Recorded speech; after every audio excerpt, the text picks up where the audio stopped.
ससुराल की सुंदर कामवाली कहानी। शादी के बाद रिया जब पहली बार अपने ससुराल पहुंची तो उसका स्वागत बड़े ही धूमधाम से हुआ। सब रिश्तेदार आए थे, घर रोशनी से चमक रहा था और रिया खुद एक सपने जैसी लग रही थी। लेकिन इस नए घर में एक शख्स ऐसा भी था जिससे उसकी मुलाकात ने एक अलग मोड़ ले लिया। रिया की सास बहुत अनुशासित महिला थी और घर के हर कोने की सफाई का खास ध्यान रखती थी। घर में एक कामवाली थी, चंपा। उम्र कोई 22-23 साल रही होगी। गोरी चिट्टी, लंबे बाल और आंखों में एक अलग चमक। रिया ने जब पहली बार चंपा को देखा तो उसकी सादगी और सुंदरता पर कुछ पल के लिए ठहर गई। बहू, ये चंपा है, हमारे साथ पिछले 4 साल से काम कर रही है। बड़ी भरोसेमंद लड़की है, सास ने परिचय करवाया। नमस्ते दीदी, चंपा ने मुस्कुराकर कहा। नमस्ते, रिया ने जवाब दिया और मन ही मन सोचने लगी कि इस गांव जैसे शहर में इतनी सुंदर लड़की घरों में काम क्यों करती है।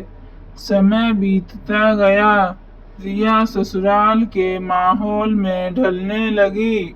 सास, ससुर और पति रवि सभी उसका ख्याल रखते थे, लेकिन सबसे दिलचस्प रिश्ता उसका चंपा के साथ बन गया। चंपा हर सुबह आती, सफाई करती, खाना बनाने में मदद करती और फिर चली जाती। काम के दौरान वह रिया से बातें करती, अपने गांव की कहानियां सुनाती और हंसी मजाक करती। एक दिन रिया ने चंपा से पूछा, तू पढ़ी लिखी तो लगती है, पर ये काम क्यों करती है।